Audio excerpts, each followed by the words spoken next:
कल्पना कीजिए, आप सुबह पूरे उत्साह से कार्यालय जाते हैं। मन में बस एक साधारण इच्छा होती है कि आज अपना काम अच्छे से करेंगे, शांति से दिन बीतेगा और शाम को घर लौटते समय मन में संतोष होगा कि आज कुछ सार्थक किया। पर जैसे ही आप अपनी कुर्सी पर बैठते हैं, आपको लगता है कि कार्यालय केवल कुर्सियों, मेजों, पर्दों, यंत्रों और दस्तावेजों से नहीं बना है। कार्यालय तो एक छोटा सा राज्य है। वहां कोई राजा नहीं दिखता, पर सिंहासन की दौड़ हर जगह चल रही होती है।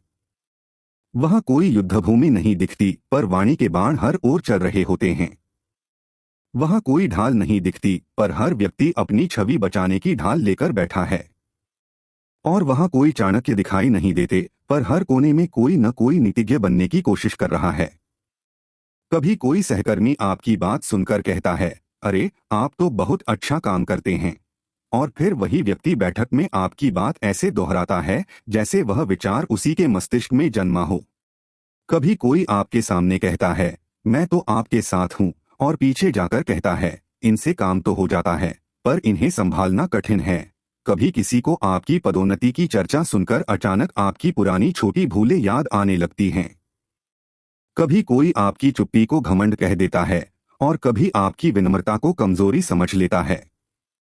यहीं से कार्यालय राजनीति शुरू होती है।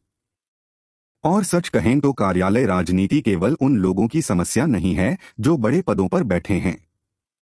यह उस नए कर्मचारी की भी समस्या है जो अभी संस्था में आया है। यह उस पुराने कार्यकर्ता की भी समस्या है जो वर्षों से मेहनत कर रहा है, पर पहचान किसी और को मिलती है। यह उस स्त्री या पुरुष की भी समस्या है जो काम में अच्छा है पर बोलने में कमजोर है। यह उस व्यक्ति की भी समस्या है जो सीधे स्वभाव का है और सोचता है कि दुनिया भी उतनी ही सीधी होगी जितना उसका मन है। पर चाणक्य ऐसे सरल भ्रमों के लिए नहीं लिखते। चाणक्य मनुष्य को डराना नहीं सिखाते, वे उसे जगाना सिखाते हैं। वे यह नहीं कहते कि सब पर संदेह करो और कड़वे बन जाओ। वे कहते हैं कि सरल रहो, पर सरलता को अंधापन मत बनने दो। विनम्र रहो, पर विनम्रता को आत्मसमर्पण मत बनने दो। शांत रहो, पर शांति को निर्बलता मत बनने दो। चाणक्य नीति में एक प्रसिद्ध श्लोक आता है, परोक्षे कार्यहंतारण प्रत्यक्षे प्रियवादिनम वर्जय तादृशम मित्रं विष्कुंभम पयोमुखम। सरल अर्थ है, जो व्यक्ति सामने मीठा बोलता है पर पीछे आपके कार्य को बिगाड़ता है, ऐसे मित्र को उस घड़े के समान त्याग देना चाहिए जिसके मुख पर दूध हो पर भीतर विष भरा हो। अब इसे कार्यालय में रखकर देखिए, ऐसा सहकर्मी कौन है? वह जो आपके सामने आपकी प्रशंसा करता है पर अधिकारी के सामने आपकी भूलों की गठरी खोल देता है। वह जो कहता है, आप चिंता न करें, मैं संभाल लूंगा, और फिर समय आने पर कहता है, मुझे तो कुछ बताया ही नहीं गया था। वह जो आपकी मेहनत की जानकारी लेता है फिर उसी को अपने नाम से आगे बढ़ा देता है। वह जो हर बात में हम बोलता है पर श्रेय मिलते ही मैं बन जाता है। ऐसे व्यक्ति को चाणक्य ने शत्रु नहीं कहा, मित्र के रूप में विष कहा। क्योंकि खुला शत्रु तो दिखाई देता है, उसकी दिशा स्पष्ट होती है, पर जो सामने दूध और भीतर विष लेकर चलता है उससे सावधान रहना ही नीति है। पर यहां एक बड़ा प्रश्न उठता है, क्या इसका अर्थ यह है कि कार्यालय में किसी से मित्रता ही न करें? क्या हर मुस्कान को षड्यंत्र समझें? क्या हर चाय के निमंत्रण में छल खोजें? नहीं, ऐसा करेंगे तो आप मनुष्य नहीं, चलता फिरता ताला बन जाएंगे। चाणक्य का मार्ग संदेह का रोग नहीं, विवेक की औषधि है। इसीलिए अगला श्लोक और भी सूक्ष्म है। न विश्वसेत कुमित्रे च मित्रे चापि न विश्वसेत कदाचित कुपितं मित्रं सर्वं गुह्यं प्रकाशित। सरल अर्थ, दुष्ट मित्र पर विश्वास नहीं करना चाहिए और मित्र पर भी अति विश्वास नहीं करना चाहिए, क्योंकि कभी क्रोधित होकर वही मित्र आपके सभी गुप्त भेद प्रकट कर सकता है। देखिए, चाणक्य यहां मित्रता के विरोधी नहीं हैं, वे अतिविश्वास के विरोधी हैं। यह बात आज के कार्यालय में बहुत गहरी है। कई लोग काम से अधिक अपने मन की पीड़ा बांटते रहते हैं। मुझे यह अधिकारी पसंद नहीं, मेरा वेतन कम है, मैं दूसरी जगह देख रहा हूं, इस परियोजना का असली काम तो मैंने किया है, वह व्यक्ति योग्य नहीं है, अगले महीने मैं यह योजना अपने नाम से प्रस्तुत करूंगा। और फिर एक दिन यही वाक्य हवा में उड़ते उड़ते उस व्यक्ति के कान तक पहुंच जाते हैं जिसके बारे में बोले गए थे। फिर आश्चर्य होता है, यह बात वहां पहुंची कैसे? चाणक्य मुस्कुराकर कहते, बेटा, बात के पाव नहीं होते, पर मनुष्य के अहंकार के पंख होते हैं। वह उसे बहुत दूर तक उड़ा देता है। कार्यालय में पहला नियम है, अपना मन हल्का करने के लिए अपने भविष्य को भारी मत कर दीजिए। हर पीड़ा हर व्यक्ति को बताने योग्य नहीं होती। हर योजना घोषणा करने योग्य नहीं होती। हर असंतोष चर्चा करने योग्य नहीं होता। और हर मित्र आपकी गुप्त बात का पात्र नहीं होता। चाणक्य नीति का एक और श्लोक इसी शिक्षा को और स्पष्ट करता है। मनसा चिंतितं कार्यं वाचा नैव प्रकाशेत, मंत्रेण रक्षयेत गूढ़ं कार्ये चापि नियोजेत। सरल अर्थ, मन में सोचे हुए कार्य को वाणी से प्रकट नहीं करना चाहिए। विचार पूर्वक उसे गुप्त रखना चाहिए और समय आने पर उसे कार्य में बदलना चाहिए। यह श्लोक कार्यालय राजनीति का सोने का सूत्र है। आप क्या करना चाहते हैं, कब करना चाहते हैं, किससे मिलना चाहते हैं, किस अवसर की प्रतीक्षा कर रहे हैं, किस पद के लिए आवेदन कर रहे हैं, किस समस्या का समाधान तैयार कर रहे हैं, इन सबका ढिंढोरा मत पीटिए। कार्यालय में जो व्यक्ति अपनी हर योजना पहले ही बता देता है, वह स्वयं अपनी चाल को दूसरों के हाथों में दे देता है। कुछ लोग कहते हैं, मैं तो खुला व्यक्ति हूँ, मेरे मन में कुछ नहीं रहता। यह सुनने में सुंदर लगता है, पर कार्यालय में यह कभी कभी वैसा ही है जैसे कोई सैनिक युद्ध से पहले अपना मार्ग, अपनी संख्या और अपना शस्त्र शत्रु को बता दे और फिर कहे, देखिए मैं कितना पारदर्शी हूँ। पारदर्शिता धर्म है, पर मूर्खता धर्म नहीं है। सत्य बोलना श्रेष्ठ है, पर हर सत्य हर समय हर व्यक्ति के सामने बोल देना नीति नहीं है। अर्थशास्त्र में कौटिल्य मंत्रणा की गोपनीयता पर बहुत स्पष्ट हैं। वे कहते हैं कि जिस कार्य को करना हो उसे बाहर का व्यक्ति न जाने। जिन लोगों को कार्य करना है वे उचित समय पर ही जाने। वे यह भी कहते हैं कि कठिन विषयों में एक व्यक्ति की सलाह पर्याप्त नहीं होती, पर बहुत लोगों में मंत्रणा करने से गोपनीयता टूट सकती है। इसलिए 3 या 4 योग्य व्यक्तियों से विचार लेना उचित माना गया है। अब इसे कार्यालय में रखिए। जब आप किसी महत्वपूर्ण निर्णय पर सोच रहे हैं, जैसे नई भूमिका, विभाग परिवर्तन, वेतन वृद्धि की चर्चा, शिकायत, सुधार योजना या किसी संवेदनशील त्रुटि का समाधान, तो आप पूरे कार्यालय को अपना मंत्रिमंडल मत बना दीजिए। सबकी राय सुनने की आदत कभी कभी निर्णय नहीं देती, केवल धम देती है। 5 लोगों से राय मांगेंगे तो 6 प्रकार का भय मिलेगा। 10 लोगों से पूछेंगे तो 11 लोग आपके विषय में चर्चा करेंगे। और फिर आप समझते रहेंगे कि आप परामर्श ले रहे हैं, जबकि वास्तव में आप अपनी योजना की शव यात्रा निकाल रहे होते हैं। चाणक्य का उपाय है, योग्य लोगों को चुनो, जो विषय समझते हैं, जिनका चरित्र स्थिर है, जिनका हित आपसे टकराता नहीं और जो केवल स्वाद के लिए बात नहीं करते। ऐसे 2, 3 या 4 लोगों से ही बात करो। बाकी लोगों को परिणाम दिखाइए, प्रक्रिया नहीं। कार्यालय राजनीति में दूसरी बड़ी भूल है शिकायत को रणनीति समझ लेना। बहुत से लोग सोचते हैं कि यदि वे हर बार अपनी पीड़ा कहेंगे तो लोग समझेंगे कि उनके साथ अन्याय हुआ है। पर कार्यालय में बार बार शिकायत करने वाला व्यक्ति धीरे धीरे समस्या का नहीं, समस्याकर्ता का रूप ले लेता है। उसे सुनने वाले कहते हैं, इनके साथ हमेशा कुछ न कुछ होता रहता है। यह बहुत दुखद है, क्योंकि कई बार व्यक्ति सचमुच पीड़ित होता है, पर उसकी अभिव्यक्ति उसे कमजोर दिखा देती है। चाणक्य कहते हैं, पहले कार्य को सुरक्षित करो, फिर वाणी का प्रयोग करो। कार्यालय में इसका अर्थ है, भावना से पहले प्रमाण, प्रतिक्रिया से पहले लेखा, आरोप से पहले तथ्य, असंतोष से पहले समाधान। यदि कोई आपका श्रेय ले गया तो केवल यह मत कहिए कि उसने मेरा काम छीन लिया। यह दिखाइए कि आपने कब क्या किया, किसे क्या भेजा, किस बैठक में क्या रखा, किस समस्या का समाधान दिया। यदि कोई आपकी छवि बिगाड़ रहा है तो केवल यह मत कहिए कि वह मेरे विरुद्ध बोलता है। अपने आचरण को इतना स्पष्ट रखिए कि उसके शब्द स्वयं हल्के पड़ जाएं। कार्यालय में तीसरी भूल है, हर व्यक्ति को अपना मित्र या शत्रु बना लेना। चाणक्य के अनुसार राज्य चलाने वाला व्यक्ति मित्र, शत्रु, उदासीन, मध्यस्थ सबका भेद समझता है। कार्यालय में भी हर सहकर्मी आपका मित्र नहीं होता और हर असहमत व्यक्ति आपका शत्रु नहीं होता। कुछ लोग केवल अपने काम में लगे हैं, कुछ लोग अवसरवादी हैं, कुछ लोग वास्तव में अच्छे हैं, कुछ लोग केवल बातें करते हैं। कुछ लोग आपके विरोध में नहीं, अपने भय में काम कर रहे हैं। कुछ लोग आपकी प्रगति से नहीं, अपनी असुरक्षा से परेशान हैं। इसलिए तुरंत निर्णय मत बनाइए। किसी ने एक दिन आपकी बात काट दी, वह शत्रु नहीं हो गया। किसी ने एक दिन आपकी प्रशंसा कर दी, वह मित्र नहीं हो गया। किसी ने एक दिन सहायता कर दी, वह जीवन भर का साथी नहीं हो गया। और किसी ने एक दिन गलती कर दी, वह दुष्ट नहीं हो गया। चाणक्य की दृष्टि में व्यक्ति को समय, परिस्थिति और आचरण से पहचाना जाता है। अर्थशास्त्र में मंत्रियों के चरित्र की परीक्षा की बात आती है।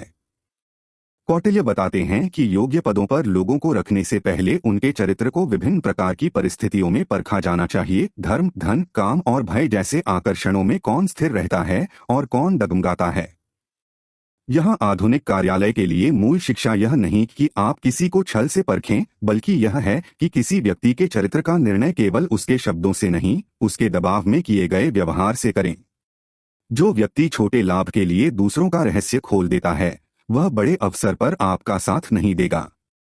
जो व्यक्ति अधिकारी के सामने किसी तीसरे की बुराई करके आपको प्रसन्न करता है, वह कल किसी चौथे के सामने आपकी बुराई करके उसे प्रसन्न करेगा।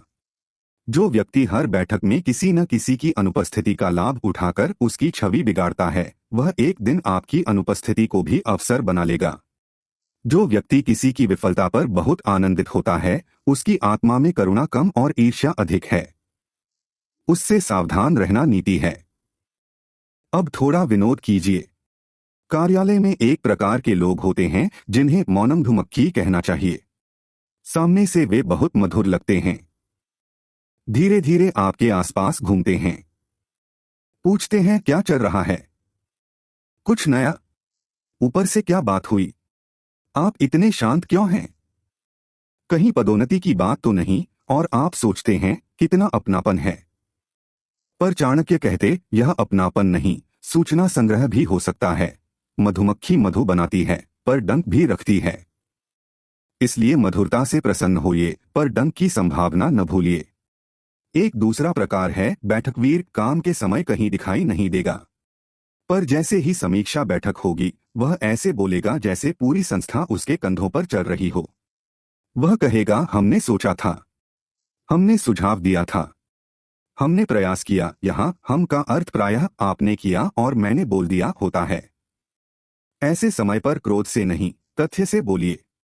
कहिए इस कार्य का प्रारंभ इस तिथि को हुआ था, मैंने यह भाग पूरा किया, अमुक व्यक्ति ने यह सहयोग दिया और आगे यह करना है। ध्यान रहे, चाणक्य नीति में युद्ध केवल तलवार से नहीं, सूचना की स्पष्टता से भी जीता जाता है। तीसरा प्रकार है सहानुभूति संग्राहक। वह हर व्यक्ति के पास जाकर कहेगा मैं तो किसी के विरुद्ध नहीं हूं, पर जो हो रहा है वह ठीक नहीं है। फिर वह दोनों पक्षों से दुखी दिखेगा, दोनों पक्षों की बात सुनेगा, दोनों को थोड़ा थोड़ा उकसाएगा और अंत में स्वयं को सबसे शांत और परिपक्व घोषित कर देगा। चाणक्य ऐसे व्यक्ति को देखकर शायद कहते जो हर अग्नि के पास हाथ सेंकता है, वह किसी न किसी दिन अपनी ही बाह जला बैठेगा। कार्यालय राजनीति में चौथा नियम है अपनी छवि को दूसरों की वाणी के भरोसे मत छोड़िए। यदि आपका काम अच्छा है पर किसी को पता ही नहीं, तो आपकी मेहनत आधी छाया में है। यदि आप केवल चुपचाप काम करते हैं और सोचते हैं कि सत्य स्वयं चमकेगा, तो याद रखिए सत्य सूर्य है, पर कभी कभी बादल भी आते हैं। इसलिए अपनी उपलब्धियों को शोर नहीं, व्यवस्था से लिखिए। अपने कार्य की प्रगति समय समय पर उचित व्यक्ति को भेजिए। बैठक में संक्षेप में अपना योगदान स्पष्ट रखिए। सहयोगियों का श्रेय भी दीजिए, पर अपना श्रेय अदृश्य मत होने दीजिए। यह अहंकार नहीं है, यह नीति है। अहंकार कहता है सब मैंने किया, नीति कहती है मेरे हिस्से का काम यह है, दूसरे के हिस्से का सम्मान यह है और संस्था के हित का परिणाम यह है। जो व्यक्ति केवल अपना ढोल पीटता है, वह हास्यास्पद बनता है। जो व्यक्ति अपना ढोल कभी नहीं बजने देता, उसका ढोल कोई और उठाकर ले जाता है। संतुलन यही है, सत्य को शांत स्वर में बोलना। चाणक्य नीति का एक श्लोक है, शैले शैले न माणिक्य मौक्तिक न गजे गजे, साधो न ही सर्वत्र चंदन न बने बने। अर्थ हर पर्वत पर रत्न नहीं मिलते, हर हाथी में मोती नहीं होता, हर वन में चंदन नहीं होता, उसी प्रकार सज्जन लोग हर जगह नहीं मिलते। कार्यालय में इसका अर्थ बहुत सरल है, हर सहकर्मी सज्जन नहीं होगा। हर अधिकारी न्यायप्रिय नहीं होगा। हर समूह स्वस्थ नहीं होगा। हर विभाग में सच्ची प्रशंसा नहीं होगी। इसलिए यदि आपको 2-3 सच्चे, संयमी, स्पष्ट और सहयोगी लोग मिल जाएं, तो उन्हें हल्के में मत लीजिए। ऐसे लोग कार्यालय में चंदन की तरह होते हैं, कम होते हैं, पर वातावरण को सुगंध दे देते हैं। पर इसका उल्टा भी सत्य है। यदि हर जगह आपको केवल शत्रु दिखाई देते हैं, तो समस्या कार्यालय में ही नहीं, आपकी दृष्टि में भी हो सकती है। चाणक्य की नीति केवल दूसरों को पहचानने की नहीं, स्वयं को सुधारने की भी है। कार्यालय राजनीति से बचने का पहला उपाय है स्वयं राजनीति का अनावश्यक भाग न बनना। किसी की अनुपस्थिति में उसकी निंदा न करें। बिना तथ्य के कोई बात न फैलाएं। किसी के निजी जीवन को चर्चा का विषय न बनाएं। जो बात आप सामने नहीं कह सकते, उसे पीछे कहने से बचें। और यदि कभी कहना पड़े तो व्यक्ति के चरित्र पर नहीं, कार्य के तथ्य पर बात करें। क्योंकि राजनीति केवल दूसरों से नहीं शुरू होती, कभी कभी वह हमारी छोटी छोटी आदतों से शुरू होती है। हम कहते हैं मैं तो बस बात कर रहा था, पर वही बात किसी की छवि बिगाड़ देती है। हम कहते हैं मैंने तो मजाक किया था, पर वही मजाक किसी की आत्मा पर खरोंच बन जाता है। हम कहते हैं मैंने तो सुना था, पर वही सुनी सुनाई बात किसी के अवसर को रोक देती है। चाणक्य आपको केवल चतुर नहीं बनाते, उत्तरदायी भी बनाते हैं। नीति का अर्थ चालाकी नहीं है। नीति का अर्थ है समय, व्यक्ति, स्थान और परिणाम को समझकर धर्मयुक्त व्यवहार करना। अर्थशास्त्र में मंत्रणा के 5 अंग बताए गए हैं: कार्य करने के साधन, मनुष्य और धन की उपलब्धता, समय और स्थान का विचार, संकटों से रक्षा के उपाय और अंतिम सफलता। अब इसे अपनी कार्यालयीय समस्या पर लागू कीजिए। मान लीजिए कोई आपकी मेहनत का श्रेय ले रहा है। चाणक्य पूछते, पहला, साधन क्या है? अर्थात आपके पास कौन से प्रमाण हैं? दूसरा, लोग और संसाधन कौन हैं? अर्थात कौन आपकी भूमिका जानता है? तीसरा, समय और स्थान क्या है? क्या अभी तुरंत प्रतिक्रिया देनी है या समीक्षा बैठक की प्रतीक्षा करनी है? चौथा, संकट क्या है? यदि आप कठोर बोलेंगे तो क्या बात आपके विरुद्ध जा सकती है? पांचवा, सफलता क्या है?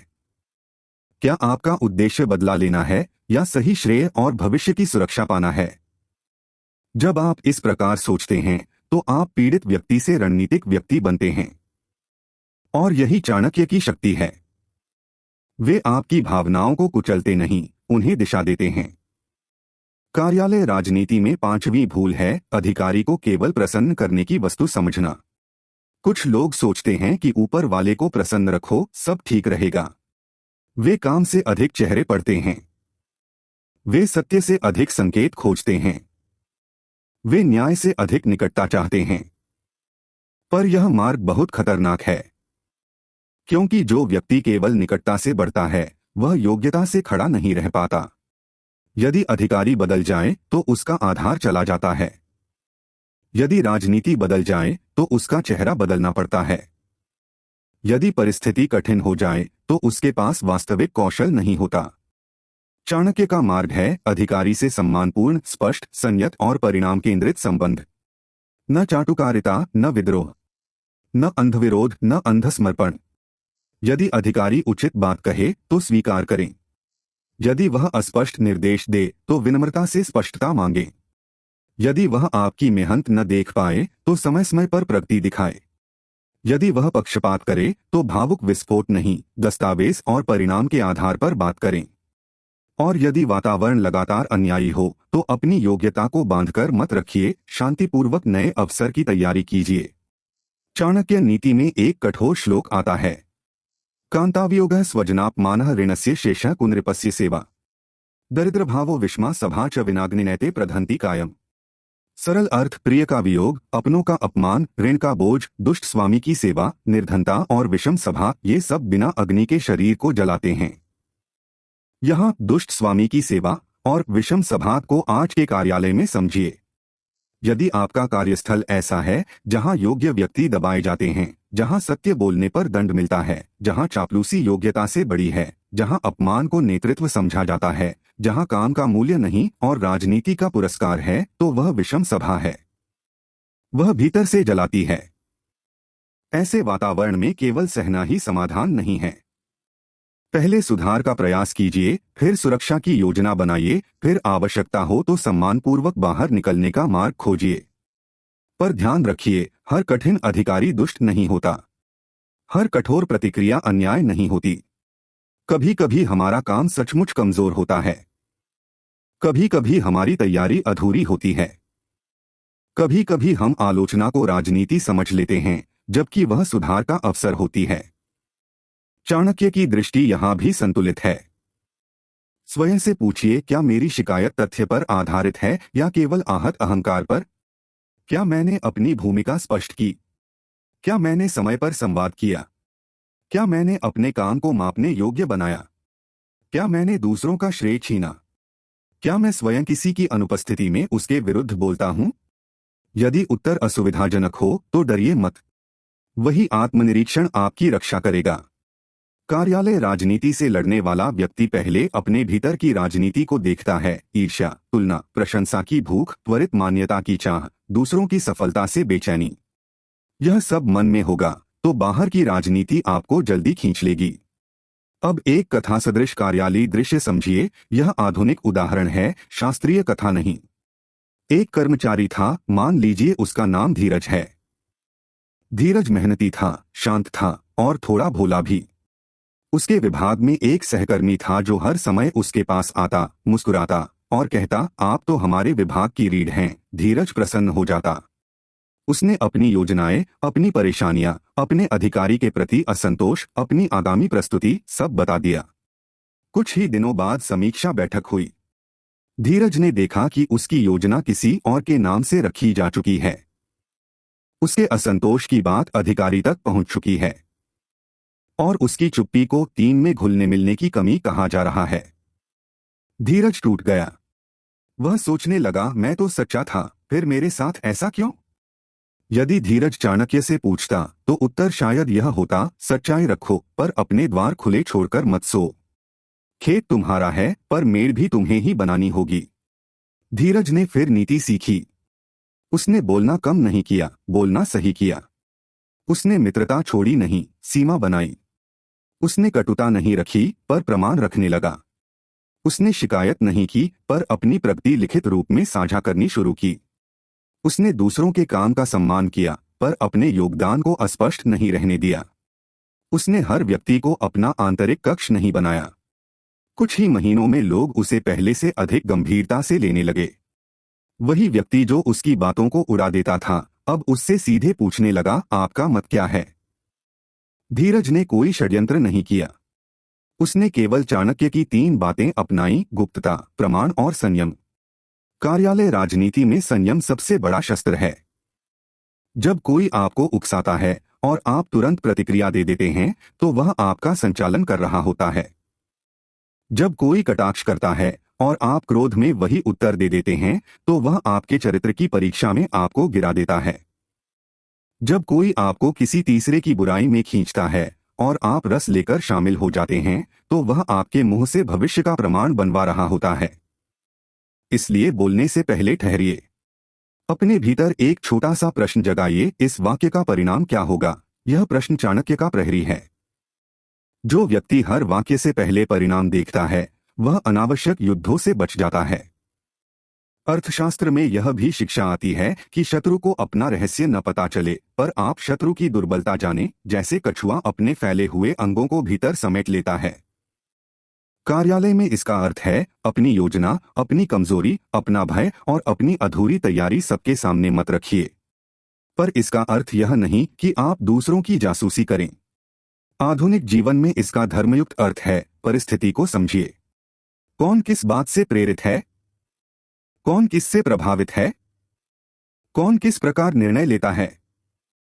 किस समय कौन सी बात रखनी उचित है? कौन सा अधिकारी तथ्य चाहता है, कौन संक्षेप चाहता है, कौन समाधान चाहता है? किस सहकर्मी को सार्वजनिक प्रशंसा चाहिए, किसे निजी संवाद? किस समस्या को लिखित रखना है, किसे मौखिक बात में हल करना है? यह सब जानना राजनीति नहीं, परिपक्वता है। राजनीति तब है जब आप इस ज्ञान का उपयोग दूसरों को गिराने में करें। नीति तब है जब आप इसका उपयोग स्वयं को और संस्था को अनावश्यक हानि से बचाने में करें। अब प्रश्न आता है, यदि कोई आपके विरुद्ध सक्रिय राजनीति कर रहा है तो क्या करें? पहला कदम, तुरंत युद्ध मत छेड़िए। सबसे पहले देखें कि समस्या वास्तविक है या केवल भ्रम। कई बार हमें लगता है कि सब हमारे बारे में सोच रहे हैं, जबकि सच यह होता है कि अधिकांश लोग अपने वेतन, अपने घर, अपने भय और अपनी थकान में व्यस्त हैं। इसलिए पहले संकेतों को तथ्य में बदलें। दूसरा कदम, अपना काम अदृश्य मत रहने दें। प्रत्येक महत्वपूर्ण कार्य की प्रगति उचित व्यक्ति को संक्षेप में बताइए। बोलते समय यह न लगे कि आप श्रेय मांग रहे हैं, यह लगे कि आप उत्तरदायित्व निभा रहे हैं। तीसरा कदम, किसी तीसरे के माध्यम से शिकायत न भेजें। कार्यालय की राजनीति में परोक्ष संवाद अक्सर विकृत होकर पहुंचता है। यदि बात महत्वपूर्ण है तो उचित व्यक्ति से सम्मानपूर्वक सीधे बात करें। कहें, मेरी समझ यह है, कृपया मार्गदर्शन दें। यह वाक्य आरोप से अधिक प्रभावी है। चौथा कदम, भावनात्मक विस्फोट से बचें। यदि कोई बैठक में आपका श्रेय ले रहा है तो वहीं आक्रामक होकर न कहें, यह मेरा काम था। शांत स्वर में कहें, इस दिशा में मैंने जो प्रारूप तैयार किया था उसमें ये 3 बिंदु थे। आगे इसे हम मिलकर बढ़ा सकते हैं। यह वाक्य आपको लड़ाकू नहीं, नेतृत्वक्षम दिखाता है। पांचवा कदम, सीमाएं बनाइए। जो व्यक्ति बार बार आपकी निजी बातों को फैलाता है उसे निजी बातें देना बंद करें। जो व्यक्ति आपका समय बिना उद्देश्य खाता है उससे विनम्र दूरी रखें। जो व्यक्ति केवल निंदा के लिए आता है, विषय बदल दें। जो व्यक्ति हर समय आपको किसी समूह में खींचना चाहता है उससे कहें, मैं कार्य पर ध्यान रखना चाहता हूं। छठा कदम, अपने कौशल को इतना प्रबल कीजिए कि आपकी अनुपस्थिति भी आपकी आवश्यकता सिद्ध करे। चाणक्य की नीति केवल बचाव नहीं, शक्ति संग्रह भी है। यदि आपकी योग्यता औसत है और आपका क्रोध अधिक है तो लोग आपके क्रोध को याद रखेंगे। यदि आपकी योग्यता गहरी है और आपका आचरण स्थिर है तो लोग आपकी आवश्यकता को याद रखेंगे। सातवां कदम, अपने मन की स्वच्छता बचाइए। कार्यालय राजनीति का सबसे बड़ा नुकसान पद नहीं, मन की शांति है। व्यक्ति घर लौटकर भी उसी बैठक को जीता रहता है। रात में वही वाक्य याद आता है। भोजन में भी उसी चेहरे का विचार आता है। परिवार पूछता है, क्या हुआ, और वह कहता है, कुछ नहीं, पर भीतर एक सभा चल रही होती है जिसमें वही लोग बार बार बोल रहे होते हैं। यह स्थिति बहुत घातक है। इसलिए प्रतिदिन अपने मन को कार्यालय से बाहर निकालने का अभ्यास कीजिए। घर लौटते समय मन में कहिए, आज का कार्य आज समाप्त। जो करना है कल नीति से करेंगे, अभी जीवन को जीवन रहने देंगे। यह छोटी बात लगती है पर भीतर की अग्नि को शांत करती है। अब चाणक्य का विनोद समझिए। यदि कार्यालय में कोई व्यक्ति हर समय कहता है, मैं तो निष्पक्ष हूं, तो थोड़ा सावधान रहिए। सचमुच निष्पक्ष व्यक्ति निष्पक्षता की घोषणा कम करता है, उसका आचरण बोलता है। जो हर समय कहता है, मैं किसी से कुछ नहीं कहता, वही अक्सर सबसे अधिक कह चुका होता है। जो कहता है, यह बात हमारे बीच ही रहे, वह कभी कभी यह वाक्य 5 लोगों से कह चुका होता है। इसलिए चाणक्य की मुस्कान याद रखिए, बातों की मिठास से पहले व्यवहार का इतिहास देखिए। कार्यालय राजनीति में 8वां नियम है, गुटबाजी से बचिए पर संबंधहीन मत बनिए। कुछ लोग राजनीति से डरकर सबसे कट जाते हैं। वे न किसी से बात करते हैं, न मिलते हैं, न सहयोग करते हैं। फिर लोग उन्हें अहंकारी समझने लगते हैं। यह भी उचित नहीं। मनुष्य सामाजिक प्राणी है। कार्यालय में संबंध आवश्यक हैं, पर संबंध और गुट में अंतर है। संबंध कार्य, सम्मान और सहयोग पर आधारित है। गुट किसी तीसरे के विरुद्ध गठित होता है। संबंध आपको व्यापक बनाता है, गुट आपको संकीर्ण बना देता है। आप सबके प्रति विनम्र रहिए, पर किसी की निजी सेना मत बनिए। जो व्यक्ति आपसे कहे, तुम मेरे साथ हो या उसके साथ, उससे सावधान। धर्मयुक्त उत्तर है, मैं सही कार्य और संस्था के हित के साथ हूं। यह उत्तर सबको प्रसन्न नहीं करेगा, पर धीरे धीरे लोग समझेंगे कि आप बिकने वाले व्यक्ति नहीं हैं। 9वां नियम, छोटे अपमानों को हर बार युद्ध मत बनाइए। किसी ने नमस्कार नहीं किया, किसी ने बैठक में आपका नाम नहीं लिया, किसी ने आपके संदेश का उत्तर देर से दिया, किसी ने आपकी बात बीच में काट दी, हर बात पर भीतर मुकदमा मत चलाइए। कुछ बातें अज्ञान से होती हैं, कुछ व्यस्तता से, कुछ असावधानी से, कुछ सचमुच अहंकार से। पर यदि आप हर बात को राजनीति मानेंगे तो आपका मन थक जाएगा। चाणक्य की नीति का अर्थ यह नहीं कि हर छाया में शत्रु देखो। नीति का अर्थ है जहां सचमुच शत्रुता हो वहां अंधे न रहो। 10वां नियम, अपनी भाषा को शस्त्र नहीं औषधि बनाइए। कटु सत्य कहने में बहुत लोगों को आनंद आता है। वे कहते हैं मैं तो सीधा बोलता हूं, पर उनका सीधापन अक्सर दूसरों के आत्मसम्मान को घायल कर देता है। चाणक्य की वाणी तीक्ष्ण थी, पर उद्देश्य स्पष्ट था। आधुनिक कार्यालय में आपको स्पष्ट बोलना चाहिए, पर अपमान नहीं करना चाहिए। कहिए यह भाग समय पर पूरा नहीं हुआ, इसका प्रभाव यह पड़ा, आगे यह सुधार चाहिए, पर यह न कहिए आपसे कभी काम ठीक नहीं होता। पहला वाक्य सुधार का मार्ग खोलता है, दूसरा शत्रुता का द्वार। 11वां नियम, प्रशंसा को भी सावधानी से लीजिए। कार्यालय में कुछ प्रशंसा सच्ची होती है, कुछ निवेश होती है। कोई आपको इसलिए सराहता है कि आप अच्छा कर रहे हैं, कोई आपको इसलिए सराहता है कि आप उससे अपनी बात कह दें, कोई इसलिए सराहता है कि आप उसके पक्ष में बोल दें, कोई इसलिए सराहता है कि आप सतर्कता छोड़ दें। इसलिए प्रशंसा सुनकर प्रसन्न होइए, पर निर्णय उससे मत बदलिए। आलोचना सुनकर सीखिए, पर टूटिए मत। दोनों को आंकड़े की तरह देखिए, आत्ममूल्य की तरह नहीं। 12वां नियम, पदोन्नति की राजनीति से ऊपर योग्यता की तैयारी रखिए। यदि आपका लक्ष्य केवल पद है तो हर सहकर्मी प्रतियोगी लगेगा। यदि आपका लक्ष्य कौशल है तो हर परिस्थिति अभ्यास बन जाएगी। पदोन्नति उचित है, सम्मान उचित है, बेहतर वेतन उचित है, पर केवल इन्हीं पर मन अटक गया तो आप दूसरों की चाल से बहुत प्रभावित होंगे। अपने कौशल, अपने कार्य की गुणवत्ता, अपनी संवाद शैली, अपनी विश्वसनीयता और अपनी धैर्य शक्ति को प्रतिदिन बढ़ाइए। पद कभी कभी देर से आता है, पर योग्यता भीतर एक राज्य बना